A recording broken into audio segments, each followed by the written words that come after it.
സുപരിചിതയാണ്. A postgraduate in microbiology by Grant Medical College, Mumbai.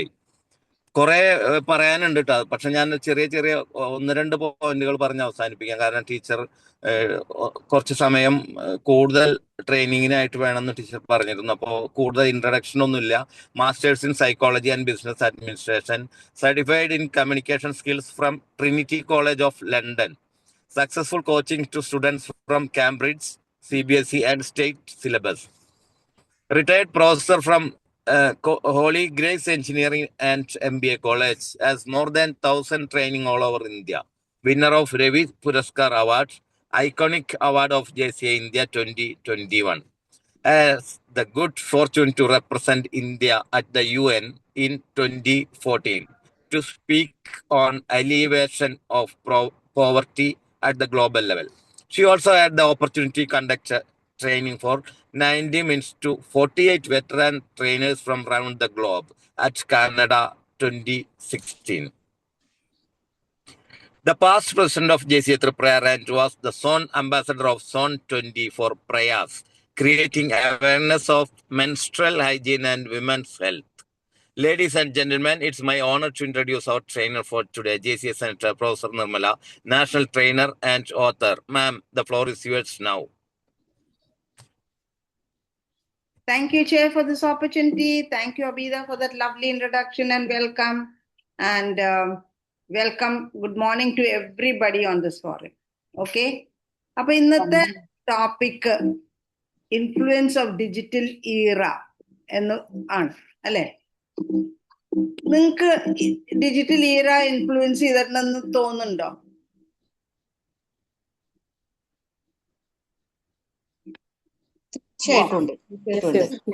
Okay, ഞാൻ 1960-70 കാലഘട്ടത്തിലേക്ക് കടക്കണം. അന്ന് നമ്മള് 10ാം ക്ലാസ്, ഞാൻ 70-ലാണ് എന്റെ 11ാം ക്ലാസ് കഴിഞ്ഞത്. നമ്മൾ 10ാം ക്ലാസ് കഴിഞ്ഞാൽ നമ്മൾ ആദ്യമായിട്ട് എന്താ ചെയ്യാ? 2 മാസം വെക്കേഷൻ ഉണ്ടാവുമല്ലോ. അടുത്ത പ്രിപ്പറേറ്ററി ഒക്കെ ചെയ്യുന്നുണ്ട് ഇപ്പൊ കുട്ടികളും. പണ്ട് കാലത്തും ഒക്കെ ചെയ്യുന്നുണ്ടായിരുന്നു ആൾക്കാർ, അടുത്ത എന്ത് പഠിക്കണം എന്നതിനെ കുറിച്ചൊക്കെ. അതെ, നമ്മൾ ഓടിപ്പോയിട്ട് ഷോർട്ട് ഹാൻഡ് ടൈപ്പിങ്ങിന് ചേരും. ആ സമയത്ത് ആ കാലഘട്ടത്തിൽ ഷോർട്ട് ഹാൻഡ് ടൈപ്പിങ്ങിന് വേണ്ടി ഓടലായിരുന്നു. ഞാനും എന്റെ ഫ്രണ്ട്സും ഒക്കെ ഈ പറഞ്ഞ പോലെ ഷോർട്ട് ഹാൻഡ് ടൈപ്പിങ്ങിന് ചേർന്നിട്ടുണ്ട്. അന്ന് ആ കടയുടെ പേര് എനിക്ക് ഓർമ്മയില്ല, പക്ഷെ അച്ഛന്റെ അനിയന്റെ കടയുടെ തൊട്ടടുത്തായിരുന്നു അത്. പക്ഷെ പിറ്റ്മെൻസ് ഷോർട്ട് ഹാൻഡ് ബുക്ക് എന്ന് പറഞ്ഞിട്ട് ഒരു ബുക്ക് ഉണ്ടായിരുന്നു. അത് നമ്മുടെ ബൈബിൾ പോലെ കൊണ്ടു നടന്നിരുന്നു. 2 മാസം ടൈപ്പിങ്ങും ഷോർട്ട് ഹാൻഡും പഠിച്ച് നല്ല അതിൽ ഇത് കിട്ടിയിട്ടുണ്ടായിരുന്നു. ഷോർട്ട് ഹാൻഡിലൊക്കെ ഞാൻ നല്ല സ്മാർട്ടായിരുന്നു. ഇന്നും ഞാൻ ടൈപ്പിംഗ് വളരെ സ്പീഡ് കീബോർഡ് നോക്കാണ്ട് എനിക്ക് ചെയ്യാൻ പറ്റും. കാരണം കീബോർഡ് മാറിയിട്ടില്ല എത്രയും കൊല്ലമായിട്ടും. ASDF തന്നെയാണ് വരുന്നത്.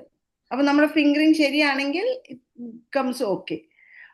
പിറ്റ്മെന്റ് ഷോർട്ട് ഹാൻഡും അടിപൊളിയായിട്ട് അറിഞ്ഞിരുന്നു.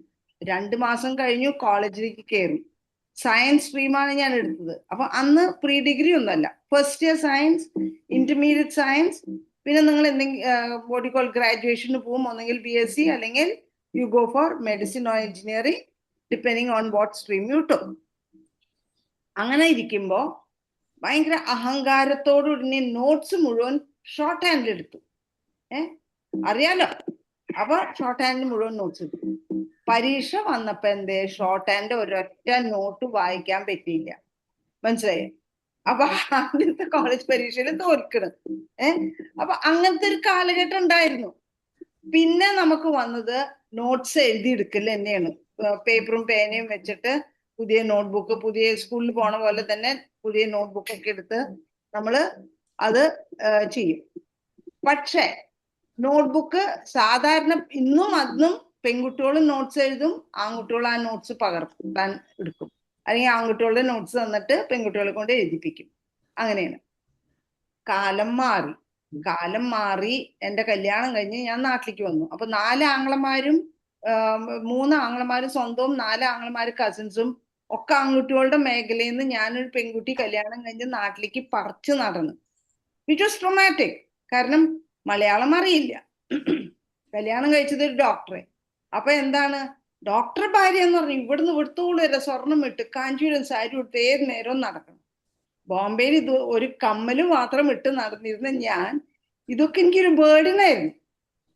മലയാളം അറിയൂല, വീട് വെച്ചാൽ ഭയങ്കര മിസ്സിങ്. കാരണം നമ്മൾ കസിൻസ് ഒക്കെ ആയിട്ട് ഒരു ജോയിന്റ് ഫാമിലി ആയിട്ട് താമസിക്കുമ്പോൾ അത് വിട്ടു വന്നപ്പോൾ ഭയങ്കര മിസ്സിങ്. അവരെ വിളിക്കാനോ, ഇന്നത്തെ പോലെ മൊബൈൽ ഉണ്ടോ? ഇല്ല. STD വിളിക്കണം, റൈറ്റ്? ഓർമ്മയുണ്ടോ ആ കാലഘട്ടമൊക്കെ? I think the seniors will remember that. STD വിളിക്കാൻ എനിക്ക് കൊടുങ്ങല്ലൂർ വീട്ടിൽ നിന്ന് അമ്പലത്തിന്റെ വടക്കേ നടയിൽ വന്നിട്ട് കോള് ബുക്ക് ചെയ്യണം.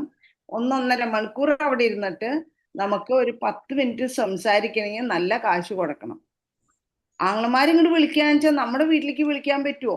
അവർക്കും ഒരു കോള് കിട്ടണമെങ്കിൽ നമുക്ക് ലാൻഡ് ഫോണിലേക്ക് കിട്ടണമെങ്കിൽ ഭയങ്കര ഡിസ്റ്റർബൻസ്. കാലം മാറിയിട്ട് ഇന്ന് എന്താണ്, വിരൽ തുമ്പത്ത് ലോകത്തിന്റെ എവിടെ വേണമെങ്കിലും വിളിക്കാം, അല്ലേ? അപ്പൊ അന്നത്തെ കാലഘട്ടമാണോ കഷ്ടം, ഇന്നത്തെ കാലഘട്ടമാണോ കഷ്ടം? ഒരു ഉത്തരം വേണം എനിക്ക്. അന്നത്തെ കാലഘട്ടമാണ് കഷ്ടമെങ്കിലും പക്ഷെ പുറകോട്ട് ചിന്തിക്കുമ്പോ അതിനോട് ഒരു പ്രത്യേകത തോന്നാറുണ്ട്. ഒരുപാട് ഇന്റിമസികൾ ഉണ്ടായിരുന്നു അന്നത്തെ. കറക്റ്റ്. ഇത് ഡബിൾ എഡ്ജ് സോർഡ് ആണ് ഇന്നത്തെ കാലഘട്ടം. പക്ഷെ എന്നാലും പണ്ടത്തെ കാലമായിരുന്നു സുഖം. കാരണം ഇന്ന് ഇപ്പൊ നാളെ ഞാൻ എവിടെയോ പോയപ്പോ 2 സ്റ്റുഡൻസ്, എന്താണ്, അജയ് ആൻഡ് റിയാസ്, 2 ആൺകുട്ടികൾ. എനിക്ക് മനസ്സിലായില്ല, കാരണം അവർ വലുതായി മീശയും താടിയൊക്കെ വന്ന് വലിയ പിള്ളേരായി. മാം മാം മാം ഓർമ്മയുണ്ടോ എന്ന് പറഞ്ഞു വന്നു. അങ്ങനെ കുറച്ച് അങ്ങോട്ടും ഇങ്ങോട്ടും വർത്തമാനം പറഞ്ഞിട്ട് മാം ഒരു ഫോട്ടോ എടുക്കട്ടെ എന്ന് പറഞ്ഞു. ശരി എന്ന് പറഞ്ഞ് ഭയങ്കര ക്യൂട്ടായിട്ട് അവർ രണ്ടുപേരും തോളത്ത് വെച്ചിട്ട് ഫോട്ടോ എടുക്കാന്ന് വെച്ചപ്പോ അവിടെ തർക്കം. റിയാസ് പറഞ്ഞിട്ടാ നിന്റെയിൽ എടുത്താൽ മതി, മറ്റവൻ പറഞ്ഞു ഇല്ല നിന്റെയിൽ എടുത്താൽ മതി. ഇങ്ങനെ തർക്കിച്ച് നിന്നപ്പോ ഞാൻ പറഞ്ഞു ഏതെങ്കിലും ഒരെണ്ണത്തിൽ എടുത്താ പോരെ, ഫോട്ടോ അല്ലേ? അല്ല മാം, അവന്റെ 17 ആണ്, എന്റെ 16 ഈ വല്ലവരൊക്കെ മരിച്ചിട്ട് നമുക്ക് 16 അടിയന്തരം 17 അടി എന്നൊക്കെ കേട്ടിട്ടുണ്ട്. 17, 14, 16 എന്ന് പറഞ്ഞപ്പോ എനിക്ക് മനസ്സിലായില്ല. അപ്പൊ എന്താ, അവന്റെ ആപ്പിൾ 17 ആണ്, ഇത് ആപ്പിൾ 16 ആണ്. അപ്പൊ ആപ്പിൾ 17 എടുത്താലാ ഭംഗി കൂടുതൽ എന്ന് പറഞ്ഞു. എന്തായാലും തർക്കം അവസാനിച്ച് ആപ്പിൾ 17 എടുത്തു. കഷ്ടകാലത്തിന് ബാക്ക്ഗ്രൗണ്ടിൽ 2 പെണ്ണുകൾ നടക്കണതാണ് കിട്ടിയത്. അപ്പൊ മാം ഒന്നുകൂടി എടുക്കണം, കണ്ടു ബാക്കിൽ 2 പെണ്ണുകളൊന്നും. അപ്പൊ റിയാസ് പറഞ്ഞു എടാ 17 അത് വ്യത്യാസം എന്തോ കുത്തി കഴിഞ്ഞാൽ നമുക്ക് ബാക്ക്ഗ്രൗണ്ട് ഇറേസ് ചെയ്യാം. അങ്ങനെ അവൻ ആ ഫോൺ എടുത്തിട്ട് കുത്തി കഴിഞ്ഞപ്പോ ബാക്ക്ഗ്രൗണ്ടിൽ പെണ്ണുകളും പോയി, ഞാനും പോയി. ആ ഒരാൾ മാത്രമേ അതിലുണ്ടായിരുന്നുള്ളൂ. അപ്പൊ അവര് തമ്മിൽ തർക്കമായി. വീണ്ടും ചെവിയിൽ എന്തോ 2 കുന്തം വെച്ചിട്ടുണ്ട്. അപ്പൊ ഞാൻ പറയുന്നതൊന്നും അങ്ങോട്ട് കേൾക്കണമില്ല. ഇവര് തർക്കിച്ച് അവിടുന്ന് അങ്ങോട്ട് മാറിപ്പോയി. ഞാൻ നോക്കുമ്പോ ഇവരുടെ കൈമില് ആപ്പിളിന്റെ വാച്ച് ഉണ്ട്, ആപ്പിളിന്റെ ഇയർപോഡ്സ് ഉണ്ട്. 10-2 ലക്ഷം രൂപ വില വരുന്നതെന്ന് അവരുടെ മേത്തുള്ളത് മുഴുവൻ. നമുക്ക് അന്നൊരു കഷ്ണം പെൻസില് 2ആയിട്ട് മുറിച്ചിട്ടാണ് പിള്ളേർക്ക് കൊടുക്കാറ്. അപ്പൊ ഞാനതിങ്ങനെ ആലോചിച്ചു പോയി. ഇന്നിപ്പോ നമുക്ക് എല്ലാം ഹൈ സെക്യൂരിറ്റി ആണ്. ഹൈ സെക്യൂരിറ്റി ആപ്പിൾ എന്നൊക്കെ പറഞ്ഞാൽ ക്രാക്ക് ചെയ്യാൻ പറ്റില്ല, ഭയങ്കര സെക്യൂരിറ്റി എന്നൊക്കെ പറയുന്നുണ്ട്. അപ്പൊ ഫോർഗോട്ട് പാസ്വേഡ്, നമുക്ക് പാസ്വേഡ് മറന്നു കഴിഞ്ഞാൽ ഫോർഗോട്ട് പാസ്വേഡ് എന്ന് പറഞ്ഞു വരും. അതിലെന്താ അർത്ഥം? ഫോർഗോട്ട് പാസ്വേഡ് എന്ന് പറഞ്ഞാൽ അപ്പൊ വരും. അടിക്കുമ്പോ എന്താ ഒരു വരിക? നോ, ഒരു വേറെ ഒരു എഴുതണം. അപ്പൊ എന്റെ പേര്, എന്റെ മക്കളുടെ പേര്, ഹസ്ബൻഡിന്റെ പേര്, ഡേറ്റ് ഓഫ് ബർത്ത്, ഇതൊക്കെ വെച്ച് കഴിഞ്ഞപ്പോഴേക്കും അവര് പറയാ 2 ക്യാപിറ്റൽ ലെറ്റർ വേണം, 2 സ്മോൾ ലെറ്റർ വേണം, കുറച്ച് മറ്റേ സിമ്പിൾസ് വേണം, നമ്പേഴ്സ് വേണം. ഇതൊക്കെ അടിച്ച് അവസാനം നമ്മൾ അത് കൊണ്ട് അവർക്ക് ഇഷ്ടപ്പെട്ട് കഴിയുമ്പോൾ അവര് പറയും ഒരു OTP വന്നിട്ടുണ്ട്, അല്ല ഒരു വോട്ടിക്കോൾ ഒരു കോഡ് വന്നിട്ടുണ്ട്, അത് അടിക്കണം എന്ന് പറയും. അപ്പൊ ഇങ്ങനെ നിൽക്കണ ഒരു 2 നമ്പർ, അതൊക്കെ പാടുപെട്ടി 2 കണ്ണാടയും വെച്ച് നമ്മൾ കുത്തിയെടുക്കും, അല്ലെ? അത് കുത്തി അടിക്കുമ്പോഴേക്കും എന്താ വരിക? അതെ, OTP അയച്ചിട്ടുണ്ട്. 20 മിനിറ്റേ നിൽക്കുള്ളൂ OTP, അപ്പോഴേക്കും അടിക്കണം. മൊബൈലിൽ നോക്കണ എവിടെയാ OTP എന്ന് വെച്ച് നോക്കുമ്പോ 19, 18, 17, 16, 15 OTP വന്നിട്ടില്ല. ടെൻഷനായി. 14, 13, 12, 11, 10 OTP വന്നിട്ടില്ല, ടെൻഷനായി. 9, 8, 7 ഇതൊക്കെ വന്ന് 6, 5, 2 അപ്പോഴേക്കും റീസെന്റ് OTP എന്ന് പറഞ്ഞടിക്കും. അപ്പൊ ദാ വരുന്നു 2 OTP. ഇതൊക്കെ നമുക്ക് ചെയ്യേണ്ട ആവശ്യമുണ്ടോ? Security for everything. എന്റെ ഫൈനാൻസ് ബാങ്കിൽ ആകെ 2000 രൂപ കിടക്കണ, അതിനു വേണ്ടി സെക്യൂരിറ്റി. ഓക്കെ, അത് ഹാക്ക് ചെയ്ത് കൊണ്ടുപോകാണ്ടിരിക്കാൻ വേണ്ടി നമ്മൾ ആ ലോക്ക് വെക്കും. പക്ഷെ സ്വിഗ്ഗിക്കും ടൊമാറ്റോനും കൂടിയും ഈ ലോക്ക് വേണോ?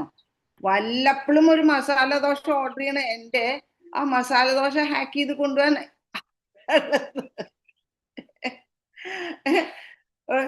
ബാങ്കിൽ നിന്ന് ഞാൻ ഇന്നാള് പോയി SBIയിൽ ഒരു നെഫ്റ്റ് അയക്കാൻ പോയി. അപ്പൊ പാടുപെട്ടിട്ട് ഒരു സ്ത്രീ അവിടെ ഇരുന്ന്, മാം ഞാനൊന്ന് അങ്ങോട്ട് കടക്കട്ടെ. അപ്പൊ ശരി, അവളുടെ ധൃതി കണ്ടപ്പോ ഞാൻ വഴി മാറി കൊടുത്തു.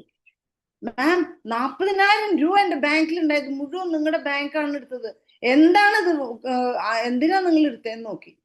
അപ്പൊ അവര് നോക്കി കഴിഞ്ഞപ്പോ പറഞ്ഞു, നമ്മൾ ബാങ്ക് എടുത്തതല്ല, ഇത് ഗെയിം കളിച്ചിട്ട് 40,000 രൂപ പോയി എന്ന് പറഞ്ഞു. ഇവര് ആകെ അന്തം വിട്ട് വിട്ട് കരയുന്നു. ഗെയിം കാരണം പിള്ളേരുടെ കയ്യിലായിരുന്നു ഫോൺ.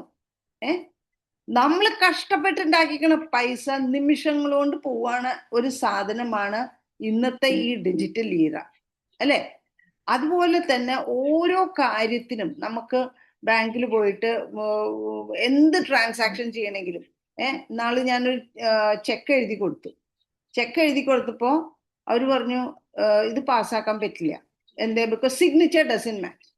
മുമ്പ് എന്റെ കാലഘട്ടത്തിൽ, എന്റെ ചെറുപ്പകാലത്ത് 71, 80 വരെ ഒരു ടെലറിന്റെ അടുത്ത് പോയിട്ട് അയാളെ പരിചയം, എനിക്ക് പരിചയം, എല്ലാവരെയും പരിചയം, നമ്മൾ 2 വർത്തമാനം പറഞ്ഞ് ചെക്ക് ഒപ്പിടുന്നു, ക്യാഷ് അങ്ങോട്ട് ട്രാൻസ്ഫർ ആവണു, അല്ലെങ്കിൽ ഇങ്ങോട്ട് എടുക്കാൻ പറ്റുന്ന ഒരു പ്രശ്നമില്ല.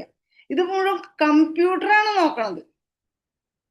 കമ്പ്യൂട്ടർ ഇപ്പൊ AI കൂടി വന്നപ്പോ നമുക്കൊരു ചെറിയ കുത്തിന്റെ വ്യത്യാസം വന്ന സാധനം ബൗൺസായി. 20 വയസ്സിലിട്ടക്കണ ഒപ്പായിരിക്കോ 60 വയസ്സിലിടാൻ പോണ ഒപ്പ്? ഇല്ലല്ലോ. നമുക്ക് മാറ്റങ്ങൾ വരില്ലേ? കമ്പ്യൂട്ടറിന് ഇത് വല്ലതും അറിയോ? ഡിജിറ്റൽ ഈറ എന്ന് പറയുന്നുണ്ട്. പണ്ട് ഒരു നല്ല ഗ്രാജുവേഷൻ, ഒരു നല്ല ജോലി, ഒരു മാർക്കോ അല്ലെങ്കിൽ ഒരു സ്മാർട്ട്നെസ് ഉണ്ടെങ്കിൽ നമുക്കൊരു ജോലി കിട്ടി, അല്ലേ? എന്റെ മോൻ ബാങ്കിൽ കയറിയിട്ടോ, അല്ലെങ്കിൽ എന്റെ മോൻ മറ്റേ കമ്പനിയിൽ കയറിയിട്ടോ, ഒരു പ്രൗഡായിട്ടാണ് അച്ഛനും അമ്മയും പറയുന്നത്. ഇന്ന് 96% മാർക്കുണ്ട്, പക്ഷെ ജോലി കിട്ടാനില്ല. എന്താ കാരണം? 25 പേര് ജോലി ചെയ്യണ ഒരു സ്ഥാപനത്തില് ഒരാൾക്ക് ചെയ്യാനുള്ള ജോലിയുണ്ട് AI വെച്ചിട്ട്. അപ്പൊ 24 പേര് പോയോ? ഈ AI ചെയ്യണ ആൾക്കോ നമുക്ക് മനസ്സിൽ കാണാൻ പറ്റാത്ത ശമ്പളമാണ്. If you have got the skills of AI, you can earn lakhs today. ഒരു നല്ല കോണ്ടന്റ് റൈറ്ററിനെ you can earn lots of money. അപ്പൊ അതൊക്കെ അതിന്റെ പ്ലസ് പോയിന്റ് ആണെങ്കിൽ പോലും ഇന്ന് ഇപ്പൊ ഈ ഡിജിറ്റൽ ഈറ നമ്മളെ ആകെ കഷ്ടത്തിലാക്കി. സെക്യൂർ ആയിട്ട് കഴിഞ്ഞ പണ്ടത്തെ കാലഘട്ടത്തിൽ നമുക്ക് നടക്കാൻ പറ്റിയിരുന്നു മീൻസ് ആകെ പേടിക്കേണ്ടത് വല്ല കള്ളന്മാര് വരും കുട്ടികളെ പൊക്കിക്കൊണ്ടുപോകുന്നു. ഇന്ന് നമ്മൾ വീട്ടിലിരിക്കുമ്പോ നമ്മൾ പാപ്പരായി പോവാണ്. നമ്മുടെ കംപ്ലീറ്റ് എടുത്തു പോണ്. എനിക്ക് എന്നെ പറ്റി അറിയണേക്കാളും കൂടുതൽ എന്നെ പറ്റി AI ഒന്ന് കൊടുത്തു കഴിഞ്ഞാൽ ഞാൻ അറിയണേക്കാളും കൂടുതൽ കാര്യങ്ങൾ വന്നു. അപ്പോ I'm like a naked person in front of the computer or in front of the digital media, അല്ലേ? ലോകത്തിലെ ആർക്ക് വേണമെങ്കിലും എന്റെ ഡാറ്റ എടുക്കാൻ പറ്റും. മൈക്രോ ചിപ്സിലാണ്. പോയി ആ വലിയ കമ്പ്യൂട്ടറിന്റെ കാലഘട്ടവും നമ്മുടെ ഹാളിൽ ഒരു വലിയ ഡെസ്ക്ടോപ്പ് ഇരിക്കുന്ന കാലഘട്ടവും പോയി. ഇന്ന് മൈക്രോ ചിപ്സ് ആണ്. നാളെ ഞാൻ എവിടെയോ പോയിപ്പോ നമ്മുടെ മീറ്റിങ്ങില് ഒരാള് ഫോട്ടോ എടുക്കാൻ വേണ്ടി ഇവിടെ ഇരുന്നിട്ട് അങ്ങോട്ട് വാച്ചിൽ അങ്ങോട്ട് ബോട്ടിക്കോൾ അത് എന്തൊക്കെയോ സെറ്റിങ്സ് വെച്ചിട്ട് ഫോട്ടോ ക്ലിക്ക് ചെയ്തു. I am totally dumb as far as digital era goes. പക്ഷെ ഇന്ന് ആ കാലം ഓടണം. നിങ്ങളൊരു മൊബൈലിൽ ഒരു മെസ്സേജ് സെൻഡ് ചെയ്യണു, അല്ലെങ്കിൽ ഒരു റീല് കാണുന്നു, ഇത് മാത്രമേ നമുക്കറിയുള്ളൂ. കൊച്ചു കുട്ടികൾ വന്നിട്ടുണ്ടെങ്കിൽ പോലും അവർക്ക് ഈ സാധനത്തിൽ എന്തൊക്കെ ചെയ്യാൻ പറ്റുമെന്ന് ഊഹിക്കാൻ പറ്റുന്നില്ല. അത്രയും പോയി. ഒരു പണ്ട് കഥ വായിച്ചിരുന്നു. ഏതോ 2 കുട്ടികൾക്ക് ഒരു ബുക്ക് തട്ടുംപുറത്തുനിന്ന് കിട്ടിയിട്ട് അവരിരുന്ന് വായിക്കണം. എൻ്റെ ഒരു അത്ഭുതം. പണ്ട് ഇങ്ങനെ ബുക്സ് ഉണ്ടായിരുന്നു. ആൾക്കാർ സ്കൂളിലേക്ക് പോയിരുന്നു. ടീച്ചർ ക്ലാസ്സിൽ വന്നിട്ട് ബോർഡിൽ പഠിപ്പിച്ചിരുന്നു. ഒരു ടീച്ചർ കുറേ കുട്ടികൾക്ക്. ഇന്ന് അതല്ല. ഇന്ന് ഓരോരുത്തർക്കുള്ള ലെസൺ അവരോരുടെ കമ്പ്യൂട്ടറിൽ സെറ്റ് ചെയ്തിട്ടുണ്ടാവും. ആ സമയമാകുമ്പോൾ ഓൺലൈൻ ക്ലാസ്സിൽ കയറുക, ആ അസൈൻമെന്റ്സ് ചെയ്യുക. ഞാനിന്ന് ഡിജിറ്റൽ മാർക്കറ്റിംഗ് ക്ലാസ് കഴിയാറായി. 6 മാസത്തെ കോഴ്സ്. ഒരു 2 മാസം കൂടിയേ ഉള്ളൂ, 1 മാസം കൂടിയേ ഉള്ളൂ എന്ന് തോന്നുന്നുണ്ട്. അപ്പൊ അത് വീട്ടിലിരുന്ന് പഠിക്കാം. ഇന്ന് എന്തെല്ലാം കോഴ്സസ് നമുക്ക് പഠിക്കാൻ പറ്റും. കുറെ ഫ്രീ ഉണ്ട്, കുറെ വാട്ട് യു കോൾ ദിസ്. ഇന്നിപ്പോ ഞാൻ ഇത്ര പേരോട് സംബോധന ചെയ്യുന്നു. നമ്മൾ എത്ര പേരുണ്ട്? 55 പാർട്ടിസിപ്പൻസ് ഉണ്ട്. ഏത് കോണറിൽ നിന്നൊക്കെയാ കയറിക്കണേന്ന് നമുക്കറിയില്ല. പണ്ട് ഇത് നടക്കുവോ? നടക്കില്ല. പക്ഷെ ഡയറക്റ്റ് ഫേസ് ടു ഫേസ് ചെയ്യണ പോലെ അല്ല നമുക്ക് ഓൺലൈൻ ക്ലാസ്. ഇപ്പൊ ഞാൻ ഓൺലൈൻ ക്ലാസ് വലിയ താല്പര്യമില്ല കൊച്ചു കുട്ടികളുടെ എടുക്കാൻ. കാരണം അവർ വീഡിയോ ഓഫ് ചെയ്യും. വീഡിയോ ഓഫ് ചെയ്തിട്ട് അവര് തമ്മിൽ ചാറ്റ് ചെയ്യും. Why don't you put on the video Abhishek? Ma'am, network problem. എല്ലാവർക്കും നെറ്റ്വർക്ക് പ്രോബ്ലം. അപ്പൊ നമുക്കറിയില്ല ഈ ക്ലാസ് അറ്റൻഡ് ചെയ്യണ്ടോന്നോ അവർക്ക് വല്ലതും കിട്ടുന്നുണ്ടോന്നോ ഒന്നും നമുക്കറിയില്ല. അതേ സ്ഥാനത്ത് ഗുരുമുഖത്തിൽ നിന്ന് കിട്ടുക എന്ന് പറയുന്ന ഒരു കാലഘട്ടം ഉണ്ടായിരുന്നു. നമ്മൾ പ്രൊഫസേഴ്സും ടീച്ചേഴ്സിനെയും ഒക്കെ പേടിച്ചിരുന്ന ഒരു കാലം. അവര് നമ്മളെ ചീത്ത പറയേ അല്ലെങ്കിൽ നമ്മളെ തല്ലിയ ചെയ്ത കുടുംബത്ത് വന്നിട്ടുണ്ടെങ്കിൽ നമുക്ക് 2 തല്ല് കൂടുതൽ കിട്ടും. ഇന്ന് അതല്ല. ഇന്ന് എന്തെങ്കിലും പറഞ്ഞു കഴിഞ്ഞാൽ പിള്ളേരെയാണ് സപ്പോർട്ട് ചെയ്യണത്. പിള്ളേരെ സപ്പോർട്ട് ചെയ്തിട്ട് ഒരു കാര്യമില്ല. പേരൻസിന് പേടിയാണ്. ഒരു കൊച്ചുകുട്ടി വായ തുറന്ന് വല്ലതും കഴിക്കണമെങ്കിൽ ഈ സാധനം ഓൺ ചെയ്യണം. ഒന്നെങ്കിൽ TV ഓൺ ചെയ്യണം, അല്ലെങ്കിൽ മൊബൈൽ കൊടുക്കണം. ഞാനൊക്കെ ഉള്ള കാലത്ത് എനിക്ക് തോന്നുന്നത് ഒരു 8ാം ക്ലാസ് ആയപ്പോഴൊക്കെയാണ് TV വന്നിക്കണത്. ഒരു ബ്ലാക്ക് ആൻഡ് വൈറ്റ് ചെറിയ TV. അന്ന് ബുനിയാദ് എന്ന് പറഞ്ഞൊരു സീരിയൽ ഉണ്ടായിരുന്നു. ചിത്രഗീത് എന്ന് പറഞ്ഞിട്ടൊരു സിനിമ പാട്ടിന്റെ ഒരു അരമണിക്കൂർ ഉണ്ടായിരുന്നു. പിന്നെ നമുക്ക് സൺഡേസ് ഒരു മൂവി, ഇംഗ്ലീഷിലും ഹിന്ദിയിലും ഇടവിട്ടിട്ട് ന്യൂസ്. ഇത്രയൊക്കെ ഉണ്ടായിരുന്നുള്ളൂ അതില്.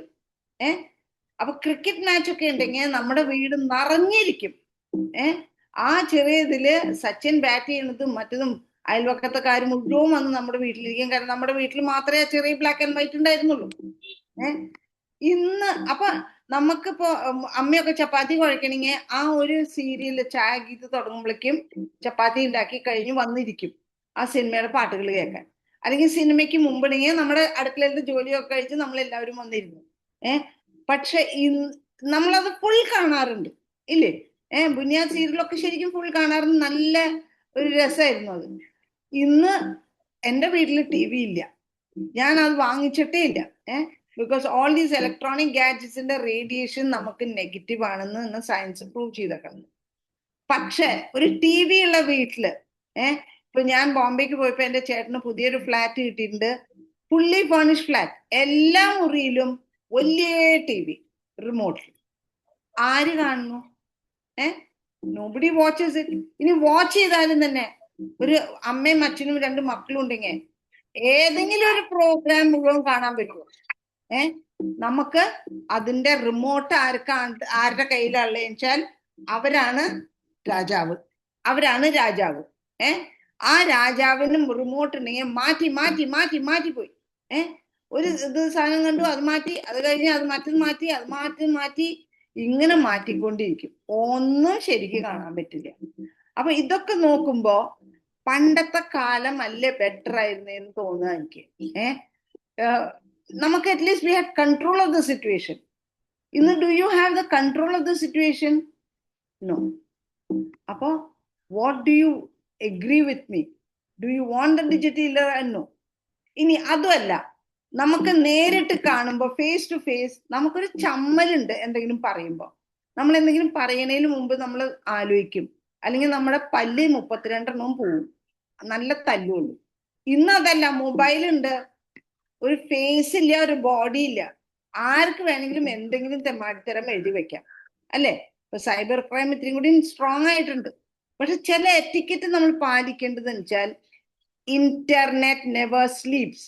നമ്മൾ എന്ത് തന്നെ കണ്ടാലും അത് ഇന്നല്ലെങ്കിൽ നാളെ പൊന്തി വരും. ഞാനൊരു 24 വയസ്സായ ഒരു പയ്യനാണെന്ന് വിചാരിക്കാം. ഞാൻ കുറെ ഒരു ജോലി അന്വേഷിക്കുന്നുണ്ട്. മനോജ് സാറിന് ഒരു വലിയ കമ്പനി ഉണ്ട്, CEO ആണ് അവിടെ.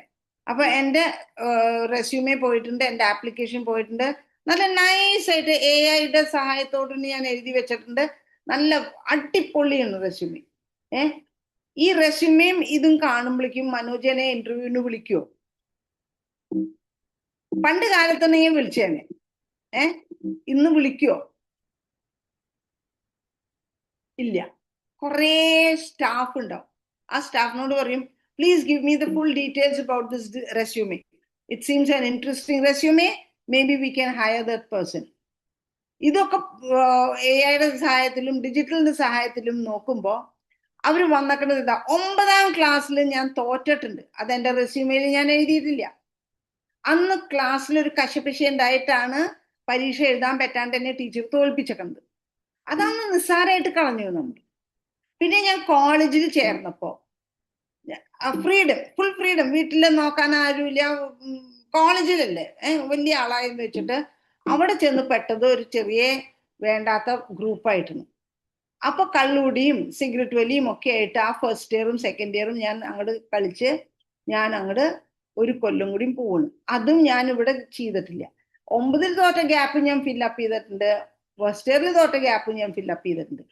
ഇന്ന് 24 വയസ്സിൽ ഞാൻ എൻ്റെ അച്ഛൻ്റെയും അമ്മയുടെയും പൈസയുടെ കാരണം ഞാൻ ഒരു കാർ വാങ്ങിച്ച് ഞാൻ നല്ല മിടുക്കനായിട്ട് നടന്നിട്ട് ഞാൻ ജോലി, വൈറ്റ് കോളർ ജോബ് തന്നെ വേണ്ടുള്ളൂ.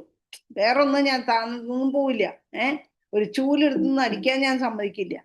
അപ്പൊ ഞാൻ പോകുമ്പോ ഇത് മുഴുവൻ എൻ്റെ മനോജ് എന്ന് പറയുന്ന CEO ടേബിൾ മേലാ വരുന്നത്. എന്നെ ജോലിക്ക് എടുക്കുവോ എടുക്കില്ലേ? അണ്ടർസ്റ്റാൻഡ്? അപ്പൊ ഇന്നത്തെ പിള്ളേരോട് പറയേണ്ടത്, ഡിജിറ്റലിൽ നമ്മൾ എന്ത് കണ്ടാലും അത് ഇന്റർനെറ്റിൽ ആ സ്ക്രീൻഷോട്ടൊക്കെ റീസർഫിസ് ചെയ്തു വരും. നമുക്കത് മാറ്റി കളയാൻ പറ്റില്ല. മനസ്സിലായോ?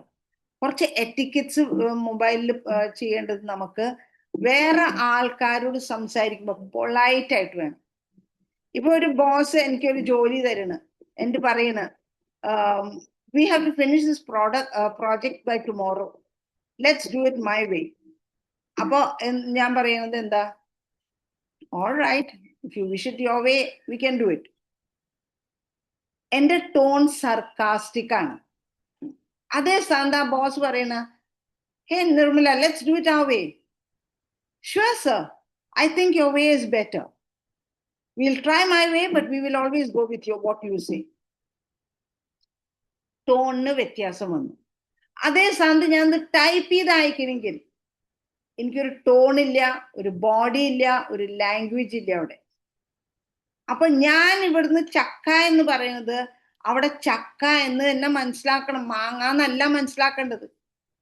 അപ്പൊ നമ്മൾ ആ ബട്ടൺ സെൻഡ് ചെയ്യണതിന് മുമ്പ് 10 പ്രാവശ്യം അത് വായിക്കണം. ഞാനിത് അയക്കണ്ടേ? We have to think. ആ തിങ്ക് ഒരു ആക്രോണോം ആയിട്ട് എടുക്കുന്നുവെച്ചാൽ THINK, തിങ്ക്. T ഞാൻ അയക്കണ കാര്യം ട്രൂ ആണോ? H ഹെൽപ്ഫുൾ ആണോ?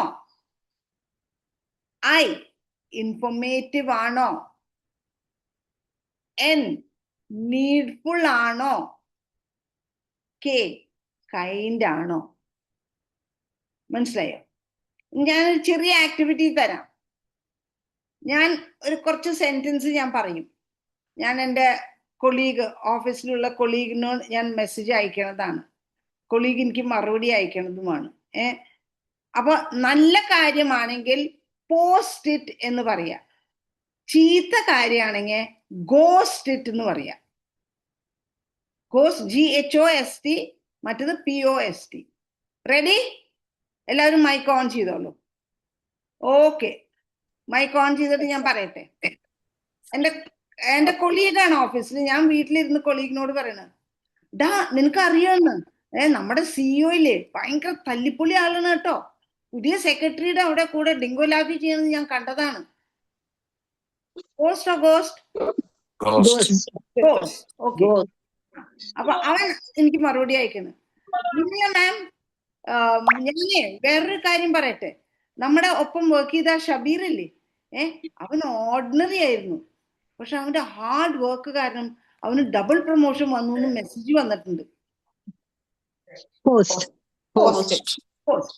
അപ്പൊ ഇതിന്റെ ഗുട്ടൻസ് മനസ്സിലായില്ലേ? എടാ ഷബീർ, ഞാനൊരു പിക്ചർ പോസ്റ്റ് ചെയ്യുന്നുണ്ട്, നമ്മുടെ മറ്റേ അരുണില്ലേ, അവൻ സീതാ സാധ്യല്ല, കള്ളു കുടിച്ചിട്ട് തുണി കൂടി ഇല്ലാണ്ട് റോട്ടിൽ കിടക്കുന്ന ഫോട്ടോ ആണ് എനിക്ക് കിട്ടിയത്, ഞാൻ അയക്കുന്നു. ഇനി നമ്മൾ അയക്കുന്നത് ട്രൂ ആണോ ഫേക്ക് ആണോ നമുക്കറിയില്ല. സോഷ്യൽ മീഡിയയിൽ പലതും വരും. ചില കുട്ടികളെ കാണാനില്ല, കണ്ടുപിടിച്ചു, അല്ലെങ്കിൽ വലിയ പാമ്പുണ്ട്. ഇതൊക്കെ ഫേക്ക് ആണോ ട്രൂ ആണോ നമുക്ക് ഒന്നും അറിയാണ്ട് നമ്മൾ അങ്ങോട്ട് പോസ്റ്റ് ചെയ്യും. എന്തിന്? ഇനി കുറെ റീൽസ് കാണുന്നവരുണ്ട്. രസാണ് റീൽസ്. ഈ റീൽസ് ഇടുന്നവർക്ക് ലൈക്സ് കൂടുതൽ കിട്ടും തോറും അവരുടെ ബാങ്കിൽ പൈസ വന്ന് വീഴും. നമുക്ക് പൈസ വല്ലതും വീഴുണ്ടോ? ഇല്ല. നമുക്ക് വരുന്നത് എന്തുട്ടാണ്? ആകെ നമ്മുടെ സമയം പോക്കാം, അല്ലെ? നമ്മുടെ സമയം ഒരു റീല് കണ്ട് നമ്മൾക്ക് നിർത്താമെന്ന് വിചാരിച്ചാൽ നമുക്ക് അത് പറ്റില്ല. ഒരു റീല് കഴിഞ്ഞു, മറ്റേ റീല് കഴിഞ്ഞു, നോക്കുമ്പോ 2 മണിക്കൂർ പോയി കിട്ടി, അത്രേ ഉള്ളൂ. ഇനി റീല് കാണുന്നത് തന്നെ, കാലത്ത് എണീക്കണ ആ മരുമകള് ഇവിടുന്ന് ഇവിടുത്തോളം വരെ വളകളും കാഞ്ചൂരും സാരിയായിരിക്കും, രാത്രി കിടക്കണ വരെ അതായിരിക്കും, അടുക്കളയിലത്തെ പണിയോ കുളിക്കണതൊക്കെ ഇതാണോ? ഇത് റിയാലിറ്റി ആണോ? നമുക്കറിയാം അത് റിയാലിറ്റി ആണ്. അത് കണ്ടിട്ട് ഭർത്താക്കന്മാര് കണ്ടില്ല അവൾ എന്ത് നന്നായിട്ടാ ഡ്രസ് ചെയ്യണേ, നീ നൈറ്റിൽ കയറി നടക്കണ്. ഈ ഭാര്യ സമയമില്ലാണ്ട് മക്കളെ സ്കൂളിലേക്ക് പറഞ്ഞയക്കണം, ഭർത്താവിന് വെക്കണം, അടുക്കളയിലത്തെ പണിയുണ്ട്, വീട്ടിലത്തെ പണിയുണ്ട്. അവർക്ക് ഈ കാഞ്ചൂരും സാരിയും ഈ സ്വർണം മുഴുവൻ ഇട്ടിട്ട് നടക്കാൻ പറ്റും? അല്ലെങ്കിൽ ചില ആളുകൾ നല്ല ഫിസിക്കായിട്ട് കാണും, ഭാര്യമാര് ഓ എന്തൊരു രസാണ്, ഭർത്താക്കന്മാർ നിങ്ങൾ ഈ വയറും ചാടി ഈ മൊട്ടത്തലയുമായിട്ട് ഇരുന്നിട്ട് എന്ത് കാര്യം? അപ്പൊ ഭർത്താവ് പറയും അതുകൊണ്ട് എന്താ? അത് നിനക്ക് ഈ മൊട്ടത്തലയായിട്ട് വിഷമം തോന്നുന്നില്ലേ? എനിക്കെന്തിനാ വിഷമം തോന്നണേ? ഞാൻ ആകെ 2 തവണയല്ലേ കാലത്തും വൈകുന്നേരം മാത്രം കണ്ണാടിയിൽ നോക്കുമ്പോ കാണുന്നത്, ബാക്കി നാട്ടുകാരല്ലേ എന്റെ മൊട്ടത്തല കാണുന്നത്, അപ്പൊ എനിക്കെന്തിനാ വിഷമം തോന്നുന്നത്? അപ്പൊ everything has A negative and positive attitude. അപ്പൊ നമുക്ക് നോക്കേണ്ടത് ഇതൊന്നും ശരിയല്ല. പണ്ടത്തെ കാലത്ത് ആ സത്യസന്ധത ഉണ്ടായിരുന്നത് ഇന്നത്തെ ഡിജിറ്റൽ ഏരിയയില് നമുക്ക് ഒരാളെയും വിശ്വസിക്കാൻ പറ്റില്ല. ഇപ്പൊ നമ്മളുടെ മുമ്പിൽ ഇപ്പൊ എത്രയും പാർട്ടിസിപ്പൻസ് ഇരിക്കുന്നുണ്ട്, എല്ലാവരും നല്ല ഭംഗിയായിട്ട് ഇരിക്കുന്നുണ്ട്, പക്ഷെ അവരുടെ ബേസിക് വീട്ടിൽ ചെന്ന് നോക്കിക്കഴിഞ്ഞാൽ എന്താണ് സിറ്റുവേഷൻ നമുക്കറിയോ? ഇല്ല. ഓപ്പൺ ആയിട്ട് എല്ലാവരും വരണമെന്നില്ല. നമുക്ക് മീഡിയയിൽ കാണുന്നത് പോലെയല്ല നമുക്ക് ആക്ച്വൽ ലൈഫിൽ വരുന്നത്. അപ്പൊ ഇതാണ് ഇൻഫ്ലുവൻസ് ഓഫ് ഡിജിറ്റൽ ഇയറ ഓൺ ആ ലൈഫിൽ പറയാനുള്ളത്. എനിക്ക് ഞാൻ 2 മിനിറ്റ് കൂടുതൽ എടുത്തു എന്ന് തോന്നുന്നുണ്ട്. But thank you chair for the opportunity and the floor is open for any questions, interactions. I'm all yours. Thank you.